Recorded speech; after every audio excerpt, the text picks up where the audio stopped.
Seguimos então com a leitura do livro Liceu da Mediunidade, Carlos Bacelli e Paulino Garcia. Problema na alma. Já o meu problema, contou outro companheiro, o qual não declinou o nome, foi um tanto diferente. Não me casei, nem tive filhos, tampouco fui agraciado com a bênção de qualquer enfermidade física. Apenas não fracassei totalmente na mediunidade, porque as minhas dificuldades de origem psicológica e afetiva me constrangeram a perseverar na tarefa.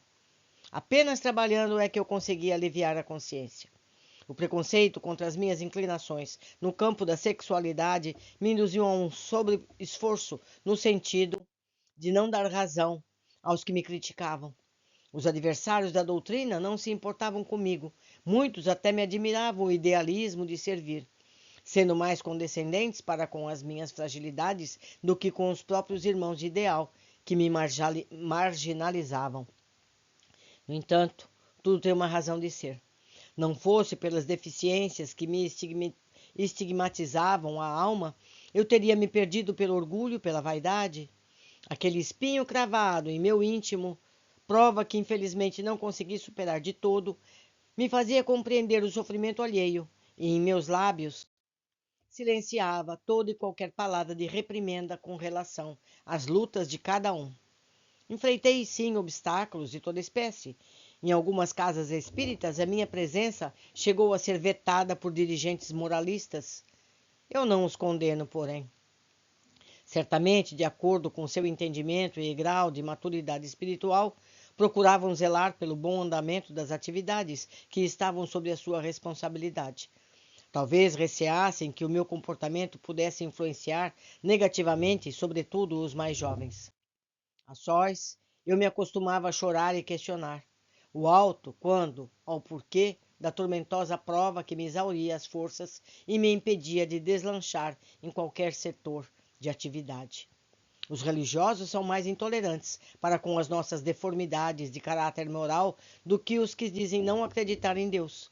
Devo ter sido um espírito excessivamente orgulhoso no passado, pois as humilhações ostensivas e veladas que suportei. Dr. Odilon Fernandes continuava ouvindo o relato do anônimo confrade, sem aparteá-lo. A mediunidade era o meu refúgio, o meu único ponto de equilíbrio. Não fosse por esse compromisso de ordem espiritual, eu teria extrapolado de vez os meus erros. Alguma coerência eu precisava manter, não me entregando a maiores desregramentos que agora, com certeza, estaria a lamentar ainda mais. Não fosse pela benéfica ação do Espiritismo em minha vida, eu teria cometido suicídio. Por diversas vezes, arquitetei planos de fuga deliberado da existência.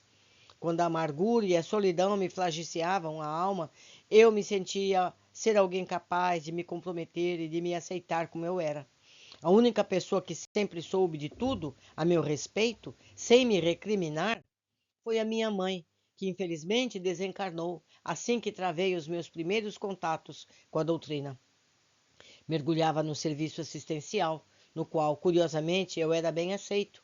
Eu servia para, por exemplo, lavar pratos, varrer o chão, transportar peso sobre os ombros, mas, se pelo menos estendia as mãos para a transmissão de um passe, percebia o olhar de discriminação e de censura aos outros integrantes do grupo. É verdade que eu não posso generalizar, mas a maioria não hesitava em me tirar a primeira pedra. Sem que nenhum de nós ousasse interrompê-lo, o medianeiro prosseguia em seu depoimento. Mesmo aqui, deste outro lado da vida, ninguém conhece as minhas preferências afetivas. Não sei como, doravante, vocês me tratarão.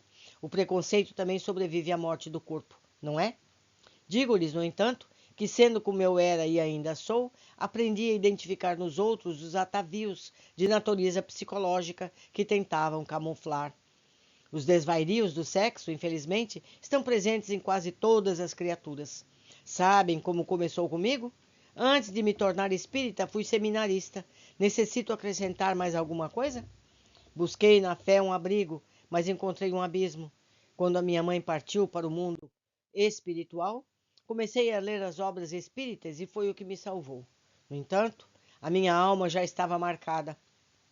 Algo em meu cérebro que não me impedia de ser bom para com os semelhantes não funcionava bem. Certa vez, conversando com o senhor já idoso, ele me disse: O espírito não tem sexo, meu filho. Você poderá vir a ser um excelente médio de incorporação, pois as suas dificuldades o tornam naturalmente de psiquismo mais sensível. Ele me deu as primeiras orientações e, de fato, desenvolvi a psicofonia. Espíritos de homens e mulheres se comunicavam indiferentemente por meu intermédio. Mas, filho, disse por fim o instrutor, não se envergonhe de si. Todos estamos a caminho do equilíbrio. Não se entristeça com a opinião daqueles que igualmente lutam com as dores que desconhecemos.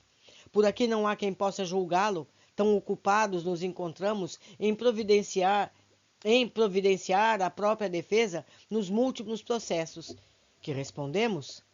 Melhores os que pensam, causam prejuízos a si mesmo do que aos outros. Você tem razão, às vezes, os homens são mais tolerantes com o assassinato do que com um deslize que alguém cometa contra os chamados bons costumes. Ainda bem que você resistiu e não cedeu à tentação do suicídio. A prova que humilhava o fez desenvolver a humildade.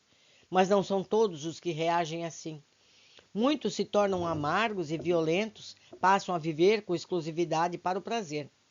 Eu não pedia que ninguém concordasse comigo, concluiu o companheiro seu rápido depoimento, ou que endossasse o meu modo de vida. Eu esperava tão somente contar com o silêncio de quem, por outro lado, me era justo esperar mais do que críticas e desdém, pois afinal o Espiritismo nos ensina a ser fraterno e indulgente. Existem deformidades morais mais graves, comentou o Dr. Odilon, quando, por finalizando o seu encontro com aquele grupo de médiuns veteranos que se reciclava no liceu. Se não for lhe pedir muito, meu filho, não deixe de falar de suas experiências aos sensitivos mais jovens. Tanto no além quanto na terra, muitos dos que foram honestos consigo mesmos haverão de se identificar com elas, tirarão as suas conclusões na luta que não cessa pelo próprio burilamento. Concluímos mais um capítulo com mais ensinamentos preciosos. Vamos pensar a respeito, vamos ver como nós tratamos as pessoas ao nosso redor. Não é verdade? Por hoje ficamos por aqui. Abraços e até o próximo.